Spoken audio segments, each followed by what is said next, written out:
Welcome to Potter Revisited, episode 76. I'm Tori. And I'm Shay. Today we are covering chapter 16 of Goblet of Fire, the Goblet of Fire. Or, as we like to call it, glory is the priority. We are in the main title chapter, and this is where the plot really gets plotted. Yeah, it's like we're in the midway point in the book, and they're like, oh, right, probably some stuff should happen besides just like fun times at school and new people and, oh, she's cute. Yeah, they've been building up a lot of stuff to lay the groundwork, but we're finally getting into the meat of what the hell's happening in this book. I didn't think it was this drawn out, but I'm finally glad to get into some actual meaty chapters where things are happening. Yeah. We had the delegations from Beauxbatons and Durmstrang come at the end of the last chapter, and we found out that Victor Krum is here at Hogwarts, and yet Ron's just, freaking out, living his fanboy dreams, and I love that Hermione's just kind of he's only a Quidditch player. Yeah. Whenever you forget about a celebrity, there's always one person being like, whatever, they're just a normal person. Yeah. There's always one. And it's so funny because Ron wants to give Victor his bed. He's like, where are they sleeping? Will they sleep in our dorms? He can have my bed. It's fine. And it's just so wholesome fanboying. He's just like, I love him so much. It's really cute. And it is interesting. We start to see that we find out where they're actually staying, which is Durmstrang staying on the ship and Beauxbatons is staying in their carriage. But it's interesting to see sort of where the two schools settle in the dining hall. So the Durmstrangs have settled in with the Slytherins, which makes a lot of sense when you think about what we are led to believe about Durmstrang. They're more supportive of the dark arts and things like that. And the Slytherin table is more attuned to that. I bet maybe they have some familial connections. And so that table sort of seems comfortable to them. And the Beauxbatons choose Ravenclaw, which I think is interesting, because you don't Slytherins very distinctively give off a vibe, and I feel like it's something the Durmstrangs can be like, okay, that is a relatable vibe. We're gonna go there. But I wonder were the Ravenclaws, did they all have their notebooks out and their textbooks, and did they look particularly studious? Were some of them doodling? Was it the creativity that the Beauxbatons related to? Was it the interest in their studies that they could maybe have seen by whatever books on the table? Or was it just they also have blue on their cloaks and we also wear blue, so we will match? The vibes are color coordinated, so it could be any of those things. I do like that it's very interesting that the Beauxbatons students seem very unimpressed with Hogwarts, while Durmstrang students seem impressed by Hogwarts. It's so funny. Durmstrang, I guess because the way the two other schools are written is Beauxbatons comes from France, and they lean into they like fancy things, they like expensive things. Hogwarts is sort of an old, slightly dusty castle that's so not their scene. Yeah. But Durmstrang comes from Eastern Europe, and there's just a very biased sense of Eastern Europe doesn't have as nice things as Central Europe. Obviously England and France would have nicer things than other European countries, so they're so impressed. They play into the stereotypes. Exactly. And it's just I think anyone would be a little bit impressed at Hogwarts, or at least in awe of just the magnitude of it and the history of it. But they definitely play into oh, the French have better things and the Eastern Europeans don't. And I'm actually, I'm sure they've got cool shit at their school too. Yeah. So it's kind of offensive in both senses. The French being so persnickety and uptight about it, oh, this isn't good enough. And the other people being oh, good, this is so much better than the cave we go to school in back at our Durmstrang, where we eat nothing but stale bread and borscht. It's just...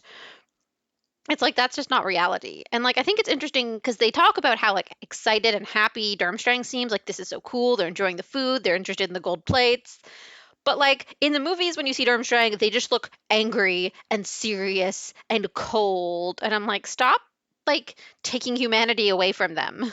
Yeah, the book plays into the stereotypes of just where you live, and then the movie plays into gender stereotypes. And I'm guys, chill. They're allowed to experience joy, and it doesn't mean that they come from a horrible place and Hogwarts is the best thing they've ever seen, just like the French don't come from a perfect fancy place and Hogwarts is the worst thing they've ever seen. It's just not real. It is interesting, though, that they mention there's only 20 students visiting total. And in my mind, I guess it just felt like more, but I guess that makes sense, really. You only have like 10 kids from each of the schools because you're really only going to bring the kids that are A, old enough, and B, want to sign up. And I'm going to say a bunch of students simply just won't want to, which is relatable in reality. So I guess it makes sense, but in my mind, it's so much more. But it's probably a lot easier to fit like 20 extra students into your school rather than like hundreds. So it's more manageable, but I was just a little shocked by that being the number. Another thing I loved that Hogwarts did is they included culturally familiar dishes at the Yes. meal so that like the visiting schools would have food that they're familiar with and that they like. And I thought that was a nice touch coming from like the leadership at Hogwarts that normally does not think about others like that. Like I'm surprised it's not just treacle tarts and jacket potatoes because Harry loves that. Like, we're lucky that anyone gets to eat anything but Harry's favorites. So it's particularly kind to consider the needs of the visiting students. So we get our first look at Fleur Delacour as she comes over to get a black pudding from Ron, and Ron is completely like taken in by her.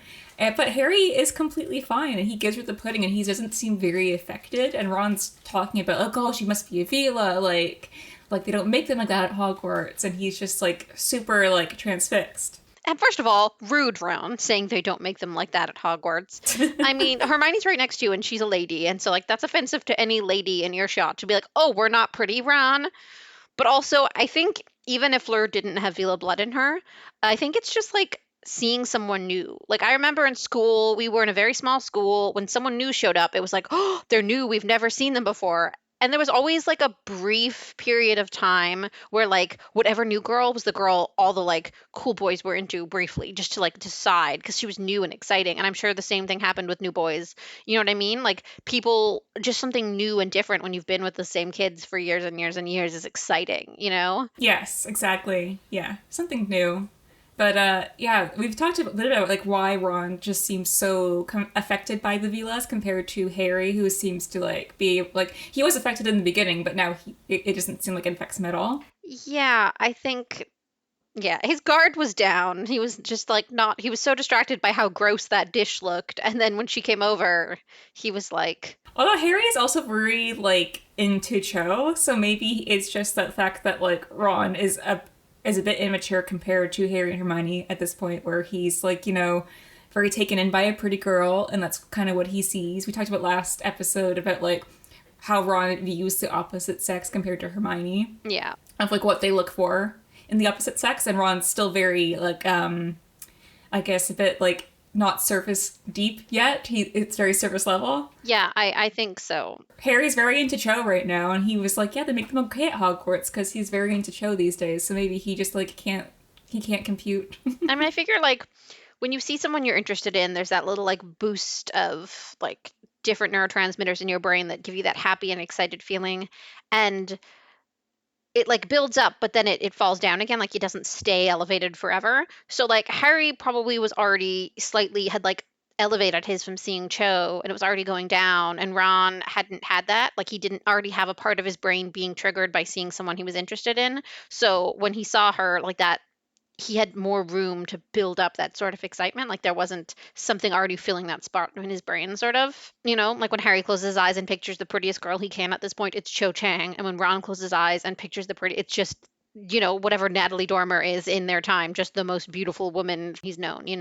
So there's room for Ron to be more caught off guard. Ron does a lot of growing in this book, if we're being honest. The bad hair and puberty, yeah. It's his year. But we enter with the Goblet of Fire makes its introduction, which is basically a goblet that lights on fire. Self-explanatory. Yeah, and Dumbledore kind of explains how the tournament's going to work, how they're going to put their names in their school, and they're going to put it in, and that it's going to, like, choose them. And he talks about the tournament being, like, a contract. So, like, once you put it in, if you were chosen, you can't back out, and he tells everyone to think about if they want to do that. And I'm like, are the students even old enough to, like, understand the repercussions of a contract? I think from an age perspective, it's sort of like when you're doing anything that's risky, you need to be old enough to consent to it, or you basically have your parents sign your consent forms. And that age of basically consent and adulthood is 17. So even though we know their brains aren't fully formed, we know they're not as mature as actual adults,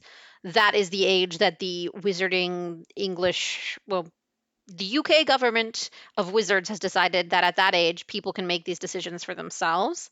I think like there should be maybe some more information about like the levels of risk in the tournament. Yeah, I was gonna say, because they don't know what they're doing. It's pretty vague, which is scary. Like nowadays, if you're going to sign a contract to do something dangerous, like skydiving, bungee jumping, like some sort of like dangerous adrenaline activity, like there's a long waiver. And it's often like if it's online, you have to read a page, check I've read it, and then you have to read the next page, check, and like sign your initials on certain pages. So they're like, whether or not you read it, you really can't fight about it. Like, if you die, we're not responsible. Yeah, it was very like understated. I think they probably should have given more information before expecting the students to make this choice, but I think this is our adult brains. Yeah. 14-year-old me didn't want to know what the like different clauses in the contract of submitting yourself to be in the contest was, but like adult me is like, these permission forms need to exist before you put your name in, and they need to explain the risks. Like, I consent to being at risk for dismemberment and death and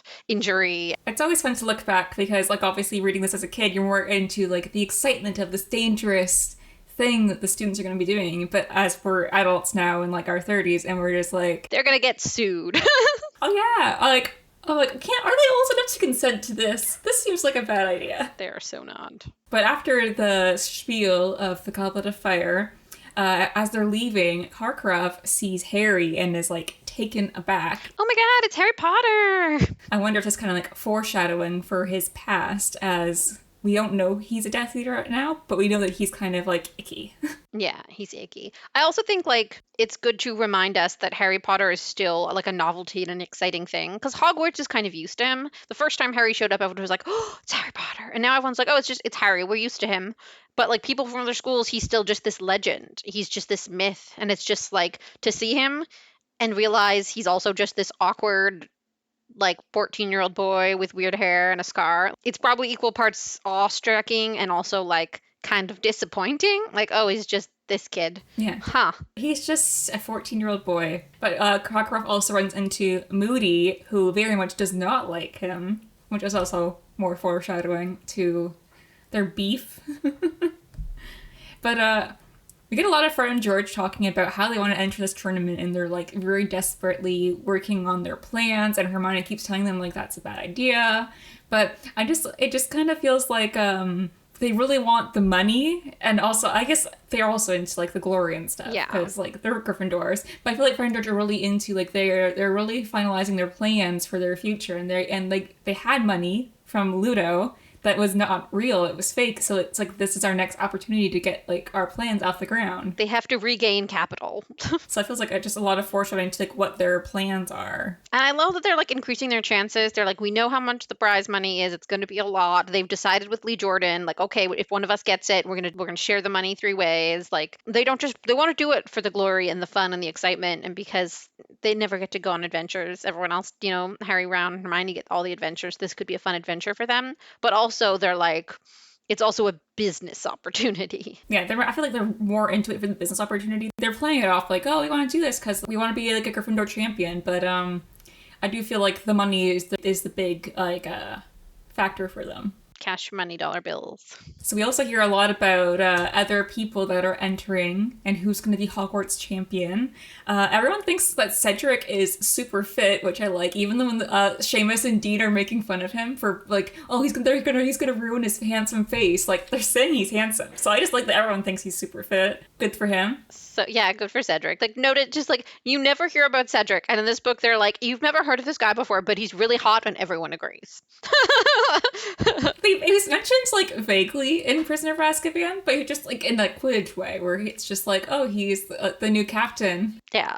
I don't think the author had intended for him to be an important character, and then they needed someone to fill this role of like the selected by the book Hogwarts champion, and the author probably went back and was like, who have I mentioned before that I could be like that already exists in this world that we don't have enough information about to like not believe all the information I now make up about them, you know?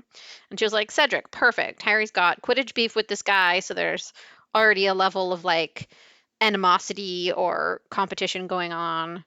But I agree that it is hilarious that everyone's like, Cedric, oh, you just mean the hot guy. Oh, the hot one. Oh, the one that's handsome, right? Even like the guys that don't want him, like they're not. All the Gryffindors are like, oh, it's that pretty boy. Like they don't know he's pretty, and I like that he's known for that. Like obviously he has other traits that are great too, but I love that everyone's just like, oh, that pretty guy from Hufflepuff. Yeah, he went in. He's gonna put his name in. Another person that also puts their name in is Angelina from Gryffindor, and I love how supportive Hermione is. She's just like, oh, Angelina, I really hope you get it. Like, girl power. I mean, first of all, I think it would be so fun to have a representative from your house. Like, it's one thing to cheer for your school, but it's even more to have your whole school cheering for someone from your house. Like, you feel so much more invested and like Exactly. it would be someone you're close to, you're friends with. But like I really like Angelina. I think she's kind of a badass. She's on the Quidditch team and like I think she would have honestly been a really interesting choice. Yeah, definitely. And it makes me wonder like what the cup looks at. You know, it'd be very interesting to see because I bet like all of the Gryffindors to some extent who put their name in had that eye on the glory sort of, like that eye on the fame and the excitement. And like I wonder if like there's a certain type of intention that the cup, if it's sentient in any way, prefers, you know, and maybe like someone like a Hufflepuff who maybe wanted some glory, but not because he's Cedric and he wanted everyone to love Cedric, but because maybe he wanted the house of Hufflepuff that is often neglected and the least favored and the most understated house to finally get their due. And maybe to some extent, the goblet was like, I prefer his motives of glory for my whole house and uplifting those around me to the motives of someone else who's like, I'm in Gryffindor house. We always win shit. I want to win this for me personally. And maybe the cup favors that sort of a more team energy. We do know that it kind of like reads their characters to see who is worthy, which is an interesting way to put it. Yeah. But Fred and George try to enter, and of course with the aging potion, and it doesn't go to plan. What I love though is that Dumbledore compliments their beards. He's like, wow, your beards are nicer than all the other beards I've seen of people trying to do this. Great, great beards. And I'm just like, that is high praise from Albus Dumbledore, a man who has a great beard. I may criticize Albus Dumbledore a lot, but his beard is spectacular. So that is high praise. And I hope the twins truly, truly savor that compliment. The twins take it, in stride. They're like, you know what, we tried. We did our best, and that's what matters. No one can say we were afraid to enter because we did everything we could to enter to our own detriment. And I think that's probably a thing a lot of Gryffindors have, like that other houses might not, which is the pressure of if you are old enough to enter, how dare you not? Yeah, why aren't you not? Like, I feel like that's a pressure that would be very heavy in the Gryffindor house. Because, like, there's a lot of ambition in Slytherin house. But I think there's a cunning and there's an overthinking and there's a analyzing risk, cost, reward that goes into it. And I think when someone like Victor Krum shows up and is entering the competition, there are Slytherins who are like, I think I'm better than a lot of kids at my school and I could beat them, but I don't think I can beat Victor Krum. I'm not going to enter this and lose. Yeah. The risk is too high given who my competition now is. But Gryffindors are just like, I must show everyone I am the best. That's like the daring too. It's like a challenge. Like, oh, this is gonna challenge like my nerve. Yeah. I also love how after questioning where Victor Krum was going to be sleeping, and having met Fleur Delacour briefly, Ron is now like looking over at the Beauxbatons and saying, who are they sleeping with? Which is the wording that was written.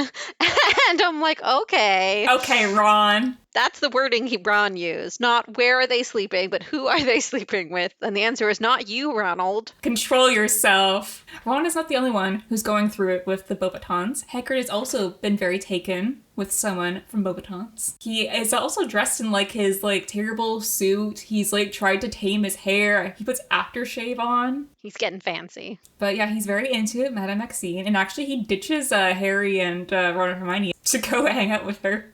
Which is quite a reminder of Hagrid's, like, the age he acts. Yeah. Because I feel like a proper adult would be like, oh, actually, I forgot I said I would be walking with someone else.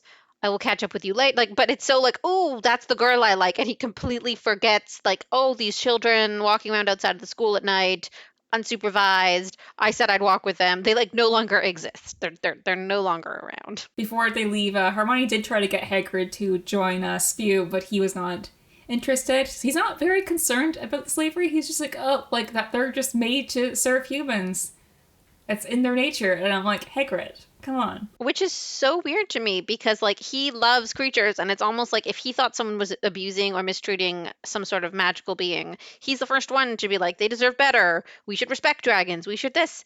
And I just wonder like maybe house elves are almost too human to be of interest to Hagrid because he likes weird, ugly creatures that everyone hates. And house elves are like you see that people see them every day. They're around all the time. They're bipedalistic. They walk on their 2 feet. They, you know what I mean? Like maybe they're too close to humans and too not rare to spark his interest. So he just doesn't care because they don't interest him. I do wonder, like, how long they've been, like, enslaved by humans, because Hagrid's a lot older than, like, we really think about. Yeah, he's very old. He's just like, oh, like, it's in their nature to do this. But, like, it hasn't always been in their nature. I think as soon as, like, I think early history of wizards forming communities, because when you look at, like, human history, once people started owning things and realizing it takes work to maintain the things you own, is when people started forcing labor or hiring people, not paying them enough and profiting heavily off of it. So I feel like it's really early wizarding history when wizarding communities started and when wizarding property ownership started. So like probably before Hogwarts was even made.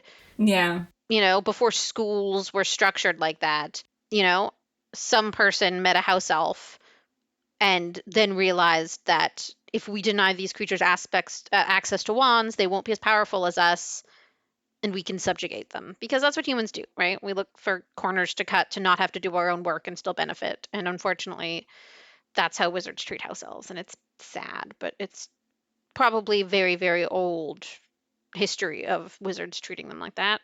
Yeah, speaking of like history, Hagrid's very excited for the Triwizard Tournament. He says that he never thought he'd live to see the Triwizard Tournament again. So has he seen it before? I mean, he's been around since Voldemort was a kid. Yeah, he's a couple of years younger than Voldemort. Yeah, so he's like, we know how long ago the last Triwizard Tournament was, wasn't it? Like, isn't that canon and a known fact? Maybe we'll look it up post-show. So we start to see people putting their names into the Goblet of Fire, and we hear that Victor Krum has entered the Triwizard Tournament. And I gotta say, it must be really annoying for the other Durmstrang students that Krum is sort of always the one getting the attention and accolades. Like, he's already a big international Quidditch star, and then he gets in the tournament. It's giving main character energy, and it makes me wonder if, like, maybe Krum is Durmstrang's Harry, where everything that happens involves him, and he's always sort of the center of anything that goes on, and that's just the way it is there. Because it kind of feels like Krum is the only student we know about from Durmstrang because it's always Krum that gets cool things and does stuff. I was just wondering what made Krum want to enter the tournament, because we know he's like an international Quidditch player, which is like unheard of because he's probably like 18. He's still in school technically, and like wouldn't enter the tournament kind of like risk him for injuries that would put his like him in jeopardy of the next Quidditch season. And he's already has like accolades from being a Quidditch player, and he's already very well known. So I just wonder what motivates him to enter the tournament. Yeah. So my first thought on that is that probably he got a lot of pressure from Igor Karkaroff, because Karkaroff is sort of prancing him around like a prized show pony. And I think anything that Victor Krum does while he is a student at Durmstrang makes all of Durmstrang look good, and they think he has a really good chance of winning this tournament. So even if it's not in Krum's best interest, it's in the school's best interest. So they're putting all of that pressure on him to do it. I think that's pretty likely. But I also think and agree wholeheartedly that it's weird that he's allowed to enter if he's that good at Quidditch. Like, it kind of feels like he probably has signed some form of like contract or something with a team by now, if not just with the international team, where he sort of owes them a certain amount of games, or he signed a contract and he has to play for them. So it seems weird that like that contract doesn't have a clause making sure he doesn't wound himself and get hurt in some other way. Yeah, it's just interesting because Krum doesn't seem like the type that really wants to like prove himself, because he's already proved that he is an exceptional athlete. So I mean, and he doesn't seem like the person that likes attention. So it just seems interesting like why he would choose to enter. Yeah. I think it's also a little bit that like his school he goes to can't necessarily take all of the credit for his Quidditch skills because he might have learned it elsewhere. But a tournament like this isn't about Quidditch. It's about what you've learned in school, the spells you know, how you conduct yourself in dangerous situations. And that would be more so things that the school can take credit for. Especially because Durmstrang doesn't have like a great reputation as far as we know. And Krum is kind of like the opposite of that, where he's a very known public figure that people are excited about. So I guess it's a little bit the school just wants to use the success of Victor Krum to make them look good, and that means they have to have him do the most things he can succeed at while he's still a student there. But speaking of people who are expected to succeed and basically the default option for this, we also have Cedric and Hufflepuff, which is not expected and not the default option. I mean, people mention Cedric as an option. I feel like Cedric should be. He's the ideal candidate for a champion. Mm-hmm. But this is kind of like, this is the first time we hear about a Hufflepuff being elevated in any way. Like the Puffs, they never get nice things. This is the first time they're being highlighted or selected.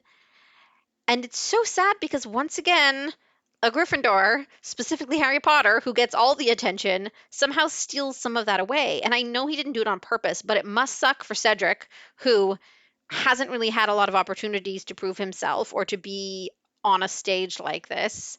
And also for Hufflepuffs, who are the least thought about house at Hogwarts. We don't really see Hufflepuff as like competitive. We see them like they're loyal, they're hardworking. Like obviously Cedric seems like the ideal candidate because he is like a good student. He's a prefect. Like he obviously has all those accolades and he's loyal and hardworking. But you don't see those as like competitive as we see like Slytherins and Gryffindors. Yeah, exactly. And it's also because, I mean, the book focuses on Gryffindors for everything because that's where the main characters are. Slytherin is presented as the villain house. And we get a little bit of Ravenclaw just because they want to introduce new, good, likable characters that aren't in Gryffindor. And Ravenclaw was just chosen as that house. That's why we get people like Luna, one of the Patil twins, like out of Ravenclaw. Cho Chang. Yeah, exactly. So we just get nothing from Hufflepuff. They're just that other house there, so there are 4 houses, you know? And this is the first time Hufflepuff gets to shine, and it's sad that it's about 35 seconds of glory before everyone's talking about Harry Potter again. Yeah, but the chapter ends on a cliffhanger, so we obviously get that Fleur Delacour is chosen as her school champion, Victor Krum's obviously chosen as the Durmstrang champion, and Cedric's chosen for Hogwarts. But then the Goblet chooses for a 4th time, and Harry's name is called. I was wondering if you remember the first time reading this, like what you were thinking. I loved this book as a kid. Like I just like all aspects of it. I know that a lot of people see this as like kind of a weaker book in the series, just for like plot execution, I think, and other things. But I was really excited by this. I was sort of waiting for it the first time I read it. I was kind of like, none of this is about Harry Potter yet. And like, because that's how, you know what I mean? Like the Triwizard Tournament is getting a lot of attention to be a periphery thing going on at Hogwarts that isn't central to the life of Harry Potter. You know what I mean? It's basically just, if Harry wasn't in the tournament, it would just replace Quidditch as like a fun thing that happens on the side, but isn't necessarily plot essential. So like Harry had to some extent be involved in it. So I didn't know if he would be selected as a champion because obviously he didn't even enter, but I thought there was some way he was going to end up being more involved in it than just a student watching and cheering for his school. So I think I was shocked that his name came out of the cup. Like I was like, okay, but there's only supposed to be 3 and he didn't even sign up. But I don't think I was shocked that something happened that made Harry more involved because, you know, they are his books. But I remember doing my book talk on this book, and I think I had like the plot as someone's trying to kill Harry, and then the other like more detailed plot for this book is like someone put a save in the Goblet of Fire because it wasn't Harry. Yeah, it definitely wasn't Harry.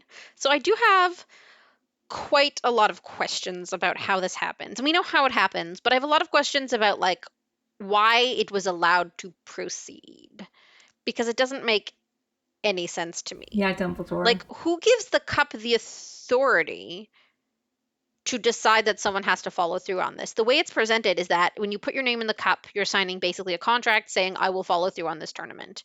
But like, there has to be rules for situations. Like, Harry did not put his name in, but I guarantee there's been times in history where someone jokingly puts their friend's name in, right? Like, there has to be some sort of like fail safe that fell through here, because that just doesn't make sense to me. But also, they make it seem like Harry's name came out. It's a contract. You absolutely have to follow through. But like, why? What will happen if someone's name is taken out of the cup and they don't want to participate? Will he be cursed? Will it make him sick? Will he just have this uncontrollable urge to participate? Will he just die like an unbreakable vow? They really kind of put the fear into the students, like you have to follow through or else something bad will happen, but they never explain what the bad thing is. Yeah, it just seems like we don't get that information, and we should know because it's a risky tournament he's not prepared for, he didn't necessarily even want to do, and they say people can die and it's very dangerous. So like, to me, you have to explain the consequences, first of all, to the students beforehand before they enter their names. It's not just like, oh, we'll get you in trouble if you change your mind partway through. It's like, this is the serious bad thing that will happen to you if you enroll and start and then do not complete. It just doesn't make any sense. And I just want to know, like, what would happen if Harry was just like, oh, no, thanks, I'm good. You know, like, it's just a weird glitch. So we're actually not going to have Harry participate because weird and kooky. Yeah, because we do see in the next chapter when they're talking with Dumbledore, Ludo, and Barty Crouch, they're all talking about like what to do about Harry, because they're all like, well, the cup chose him, so he has to be a part of the tournament. But then I think it's like McGonagall is just kind of like, well, he's 14 and that's crazy, and he's saying he didn't put his name in, so like why are we forcing him to do it? So there must be something about it that like makes you like have to do it. Yeah, but that seems crazy. And also, the rule, like, it's the Triwizard Tournament. 3 is sort of the point of it. It seems like it seems to me like the option is just Harry is not going to participate in this. It is a glitch. He shouldn't be doing it. But also, like, he didn't even consent to it. It's completely unfair to say, sorry, Harry, you have to do this. Because no, I didn't ask for this. The other students, I still think, are too young to have made that choice, but they made that choice. Harry did not. Like, it's completely unfair to even remotely consider forcing Harry to do this unless they tell us specifically the consequences of him not doing it.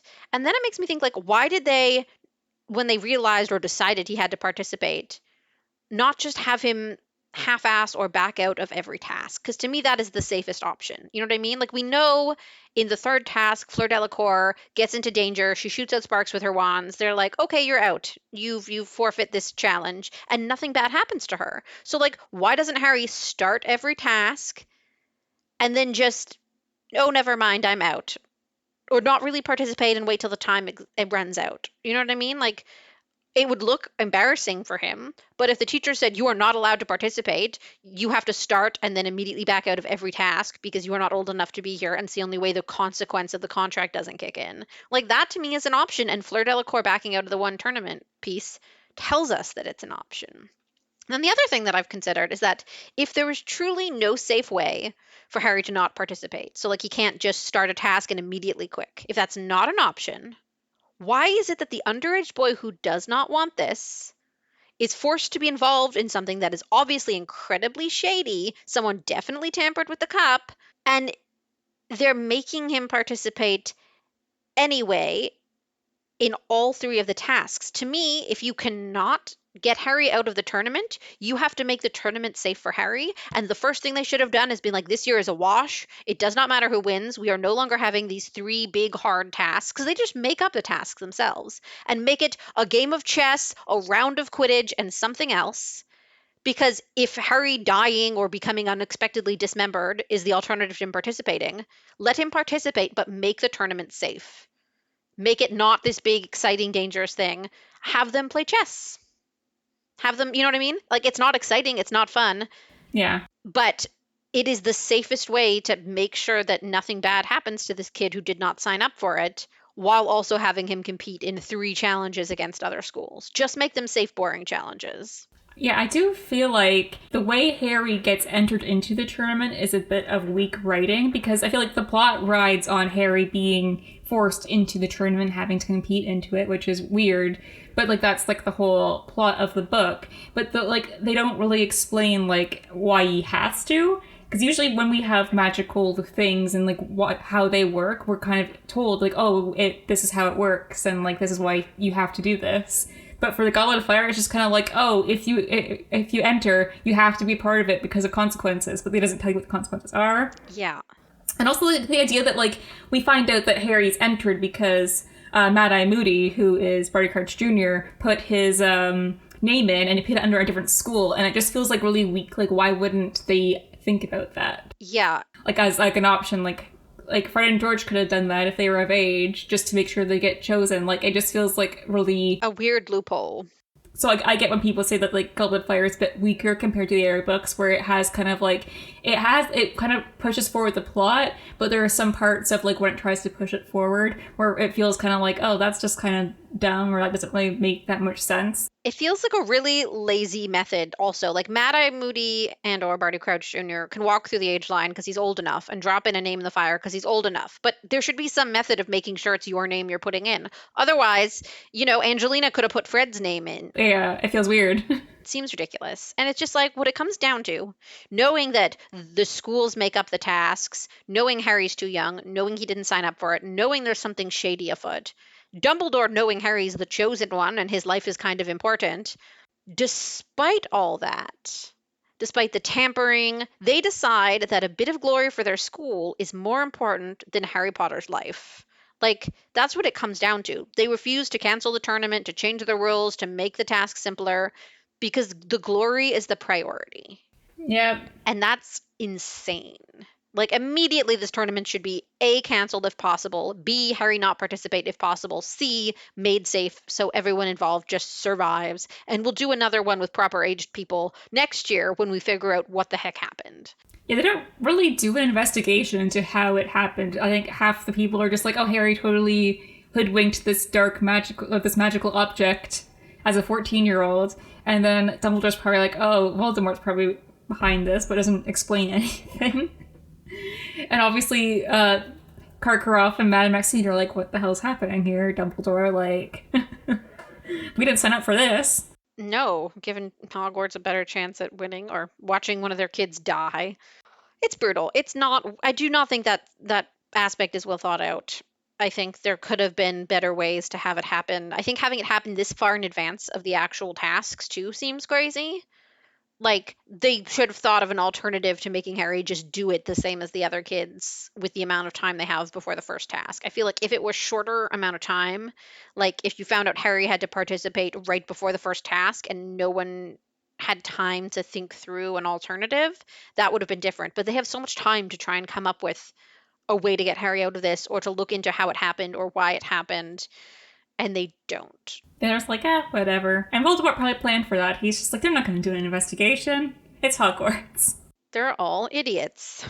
Yeah, but we end with the cliffhanger of Harry's name being called, and which will lead into all of the events in next chapter of how that happens, which will be fun to discuss. But do you have any closing remarks for this chapter? Sports and glory are not more important than someone's life. Yeah, especially, a kid's life. Yeah, a kid, again, who did not sign up for this. It's one of those peak moments where you realize how irresponsible a lot of adults who make decisions in the wizarding world are. Because kids are not reading contracts. Exactly. Like, there's so many loopholes they could have found. Like, the fun new way the tournament's happening, the cup selects champions, and then the champions select one representative to do the tournament for them. And then everyone picks someone from their school who they think is old enough and competent and wanted to enter, and that person goes instead, and Harry is told to pick an adult, like someone who is old enough to be there, I don't know. They had loopholes. They didn't look for them. And this chapter is, interesting. It's obviously leading up to, the start of the tournament and all interesting. I just like seeing all the parts kind of combined together, but I am also, preparing myself for next chapter because I know the Harry Ron fallout's coming and it's going to make me sad. Yeah, I hate that. I hate when they're fighting. Especially Ron and Harry's fight. I feel like I take it so much harder than whenever Ron and Hermione get into fights because obviously they have like tension and things going on as I expose myself as being like a big Ron and Hermione fan last episode. But Harry and Ron are just like, I don't know, it's just like they're brothers and they fight and like, but they mean so much to each other, and I feel like it like really hits a soft spot in me. I think it's a big part of it is that they often fight with Hermione, so we're more used to that and we know Hermione can handle it. And this is the first time that like something that's happened to Harry or that Harry's been put into a position of specifically hits Ron in one of his sensitivities. Like it punches Ron in the you will never be special, you will never get the opportunity to be important. All the important things go to Harry. Ron doesn't matter. Ron will never. You know what I mean? And like that's what he hears in his head when these things happen. Like I get it's important for their growth for it to happen because it makes sense. Like through all 7 years, like you have one falling out with your friend. Like you've been friends for that long, and it makes sense for Harry and Ron to have a falling out. But it doesn't mean it doesn't hurt. It hurts. It hurts, but it makes sense. I understand why Ron is mad. It's necessary for their growth, and I understand both sides. But I still don't want to read it. But yeah, I guess that's it for us for this time. But thanks for listening to this episode of Potter Revisited, and we will be back to discuss Chapter 17 of Goblet of Fire, The Four Champions. All four. Scandal. But if you have any remarks about this episode or previous episodes, you can email us at potterrevisitedpodcast@gmail.com or on social media at Potter Revisited, and we will see you next time. Bye.